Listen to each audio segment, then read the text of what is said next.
বিংশ শতকের শ্রেষ্ঠ মুজাদ্দিদ আল্লামা সৈয়দ আবুদুল্লাহ মওদুদী রাহমাতুল্লাহ আলাইহি তিনি এক জায়গায় লিখেছেন, স্বৈরাচারীরা তার পতনের সমস্ত ছিদ্র বন্ধ করে, কিন্তু একটা ছিদ্র বন্ধ করতে পারে না, মনের ভুলে সে ছিদ্রটা থেকেই যায়, যেই ছিদ্র দিয়ে আসলে তার পতনটা হবে। ক্ষমতায় গিয়ে মনে করে চিরকাল ক্ষমতায় থাকবো। ভারতের প্রধানমন্ত্রী পণ্ডিত জওয়াহরলাল নেহেরু রাঁচি পাগলাগারদে গিয়েছেন, মেন্টাল হসপিটাল। পাগলেরা নেহেরুকে দেখে আশ্চর্য হয়ে গেছে, এত সুন্দর মানুষ, মাথায় কিস্তি টুপি, গায়ে শেরওয়ানি, মুসলমানি ড্রেসই আলাদা, যদিও তিনি হিন্দু ছিলেন, পরেছেন মুসলমানি ড্রেস। শেরওয়ানি কাদের পোশাক? কাদের পোশাক? সাথে ছড়ি নিয়ে হাঁটা, স্টাইল করে, সুন্দর পাজামা, সুন্দর টুপি, সুন্দর সাজসজ্জা করে, মুসলমানদের ড্রেস। এই ড্রেস পরে তিনি গিয়েছেন, সবসময় যে ড্রেস তিনি পরতেন। পাগলেরা জিজ্ঞেস করছে, তুমি কে গো? উনি বলছেন, আমারে চেনো নাই? আমি ভারতের প্রধানমন্ত্রী পণ্ডিত জওয়াহরলাল নেহেরু। পাগলেরা বলছে, ও সেই কথা। আমরাও যখন এই হসপিটালে আসছিলাম, এই তোমার মতো লম্বা লম্বা কথা আমরাও বলছি, থাকো আমাদের সাথে কিছুদিন, তোমার মাথাও ঠান্ডা হয়ে যাবে। ক্ষমতায় যারা থাকে, ক্ষমতার মোহে চতুর্দিকে অন্ধকার দেখে, মনে করে আমার পতন আর হবে না। কিন্তু তোমাকে বুঝিবে যে গোকুলে বাড়ি শেষে। গাড়ির চাকা সব সময় উপরে থাকে না, গাড়ির চাকা সব সময় উপরে থাকলে গাড়ি তো চলবেই না, গাড়ির চাকা ঘোরে বলেই তো গাড়ি চলে। সুতরাং এই উপরে তোমার চাকা উপরে এখন আছে বলে, তোমার দলের চাকা উপরে আছে বলে যারা মানুষের উপরে জুলুম করছো, আলেমদেরকে ধরতেছো, মুসল্লিদেরকে ধরে ধরে জেলে ঢুকাচ্ছ, সময় আসবে এমন ইন্দুরের গর্ত অপমানা পালাবার জন্য।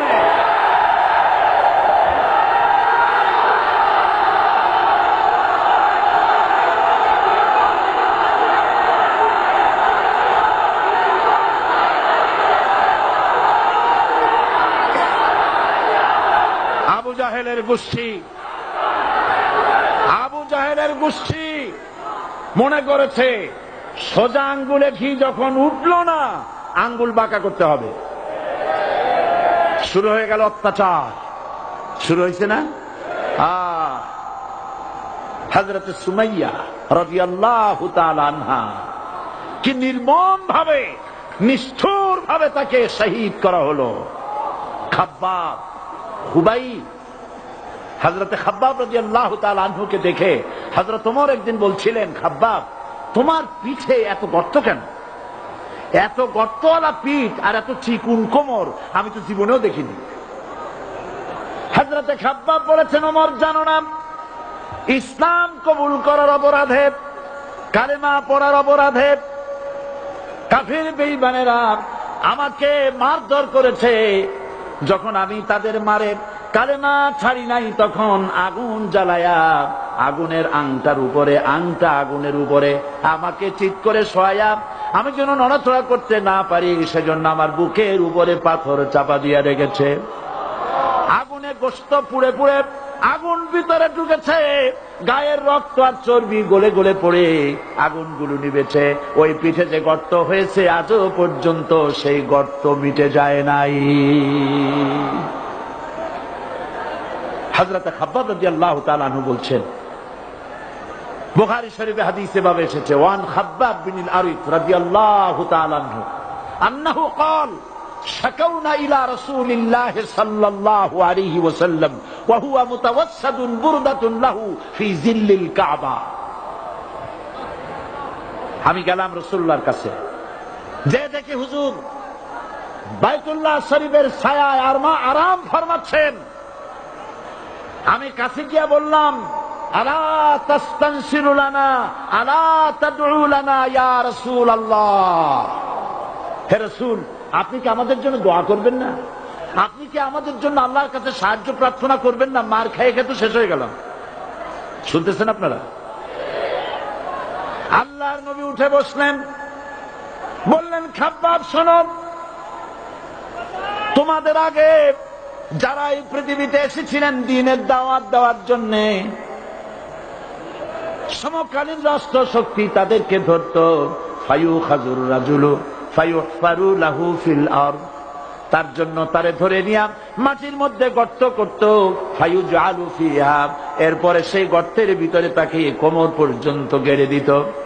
সুম্মা ইউতা বিল মানশার, এরপরে করাত আনা হতো, ফায়ুদাউ আলা রাসিহি, এরপরে করাতটা মাথার উপরে রাখা হতো, ফায়ুজআলু নিসফাইন, এরপরে করাত দিয়া চিরে চিরে জীবিত মানুষটাকে দ্বিখণ্ডিত করে ফেলে দিত।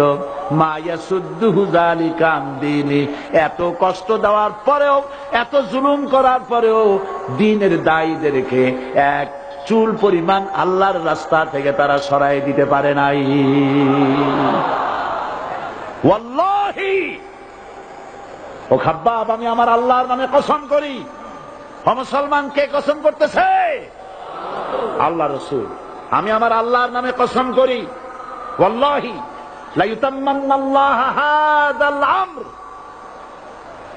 হাত্তা ইয়াসির রাকিবু মিন সানা ইলা হাযরামাউত।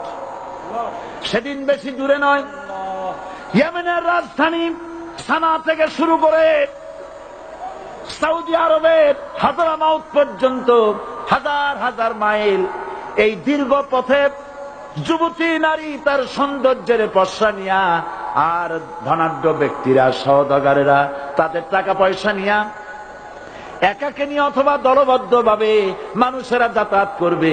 লা ইয়াখাফু ইল্লাল্লাহ, মানুষের মনের মধ্যে কোনো ভয় থাকবে না।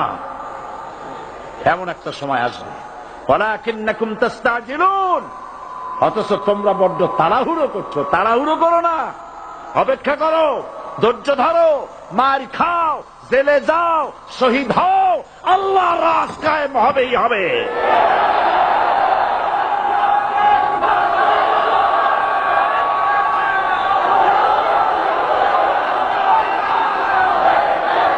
বিল্ডিং থেকে শিক্ষা গ্রহণ করুন। বিল্ডিং, ইমারত, দালান থেকে শিক্ষা গ্রহণ করুন। এই যেটা দালান আছে না পাশে, দেখতে পাচ্ছেন? এই দালান কি দিয়ে তৈরি করা হয়েছে বলেন? ইট। সমস্ত ইটেরা যদি ধর্মঘট করত, আমরা কেউ মাটির তলায় যাব না, কেউ আমরা আগুনে পুড়ে ঝামা হব না, পিক হব না, কেউ আমরা টুকরা টুকরা হব না, সবাই থাকবো উপরে উপরে, তাহলে কি দালান হইতো নাকি?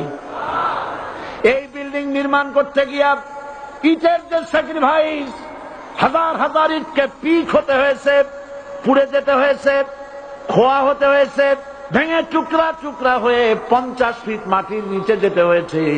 তারপরে ইমারত গঠন হয়েছে, সুন্দর দালান তৈরি হয়েছে।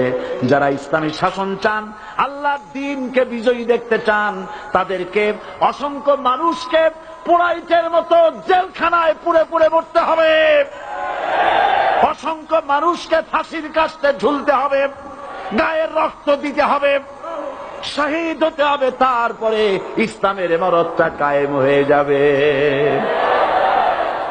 শায়ের, কবি কি সুন্দর করে বলছেন, কবি সুন্দর করে বলছেন, ये शहादत गाहे उल्फत में कदम रखना, ये शहादत गाहे उल्फत में कदम रखना, लोग समझते हैं आसा है मुसलमान होना। মানুষেরা মনে করে মুসলমান হওয়া খুব সহজ জিনিস।